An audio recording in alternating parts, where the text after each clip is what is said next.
it's Giselle here today, and today I'm here to share 5 simple back-to-school tips for less stress during the school year. Tip number 1, set up a designated homework station or area. What you want to do is set up an area where your child can automatically go to right when they come home from school, and they don't need to figure out where they're going to do their homework. They can just head straight to the area and start to do their homework. If your house is small, like mine's is, and you don't have a designated area or station that you can specifically assign for them to do their homework in, you could do what I like to call a homework bin or a homework basket. And that actually looks something like this. It's just a bin with everything your child could possibly need for doing their homework or any kind of school project. They can go straight to this area, start on their homework, and they won't need to bother you for, things like, Mom, I need crayons, or Mom, I need tape, or Mom, I can't find the erasers, or Mom, I can't find the pencils, without them interrupting you for little things like that to help them find this or to help them find that. You can focus on things that you need to do, whether you're cooking dinner, whether you want to get in a quick workout. You'll be able to do that without your kids interrupting you. Another thing that's good about this for families that are on the go, like if you have soccer, if you have dance classes after school, or any kind of extracurricular activity, you can just bring this in the car and you don't have to worry about it. That way the homework doesn't get put off until when you guys go home. They don't end up doing it late, going to bed late. I'll also make a separate video on what I include in my homework bin or homework basket. So I will link that video down below also. You can check that out. Tip number 2, start a school activity fund. School nowadays can be expensive, even public schools. Preschools, they're expensive. A lot of expenses come up during the year that a lot of families or parents are not prepared for. Things like field trips or class trips. Nowadays they have all kinds of pictures. They have spring pictures, they have yearbook pictures, they have class pictures. All of that kind of stuff are sort of unexpected expenses that come up throughout the year. So to avoid having to stress about where you're going to pull funds from, start a budget at the beginning of the year. Avoid throwing a wrench in your budget later. Start saving now to take the stress away.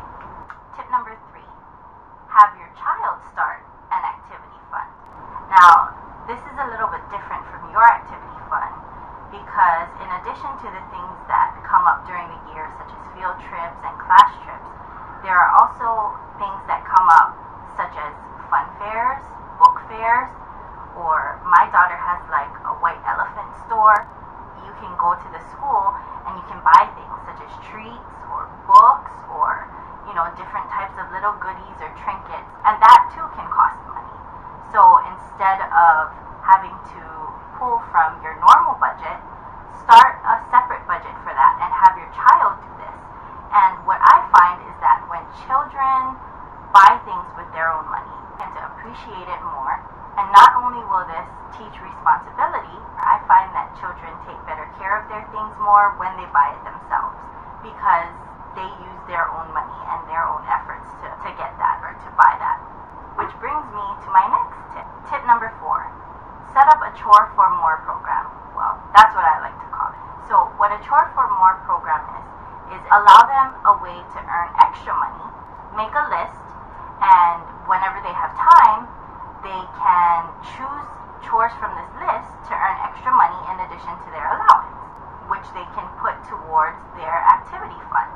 Creating a list of things that need to get done around the house that are not pressing, but you just haven't gotten around to it. For instance, if you have a whole bunch of old mail that you need shredded, you have a shred pile, you can have them shred paper, organize the pantry, clean out the microwave, organize the shoe closet or the shoe bin. Make sure the list of chores are age appropriate to the ages of your children, and it's totally up to you. You can decide whether the compensation is just going to be a flat rate, $1 per chore, or you could give the chores different compensation rates based on the difficulty of the task. You can get as creative as you want with it. So not only will it teach them the concept of saving money, and also responsibility, you get a little extra help around the house. And tip number 5, make a schedule.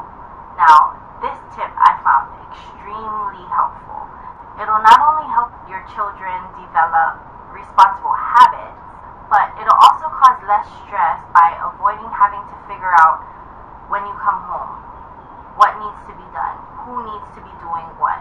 And if you have a set schedule with a task list in the schedule or a chore list, then everyone will come home, they'll know what to do, you can focus on your thing, your children can focus on their thing, and it'll just be more harmonious, less stressful, less arguing. Everyone will know what needs to get done and whose responsibility it is to do it. The schedule doesn't have to be fancy. Mine looks a little something like this, and it doesn't even have to be this fancy. It can be just a simple paper that you keep on the fridge with different tasks. I will show you how to make a simple schedule that you can do really quickly, just using stuff that you probably already have at home. So I will link the video down below, and click on the link below if you want to see how. Like I said, this will cause less stress throughout the week, not only for the evenings when you come home, but also the next morning. They'll have their school bag ready, their homework will be done, it'll be a stress-free morning, they can just grab their bag and go, they already know what clothes they need to wear, just help to make the week less stressful. And that's about it. I hope you enjoyed these tips. Thumbs up this video if you've tried any of these tips before. Leave a comment down below sharing any back-to-school tips that you can share with me. And be sure to subscribe to my channel for more ways to enjoy your simple life. Thanks so much for watching.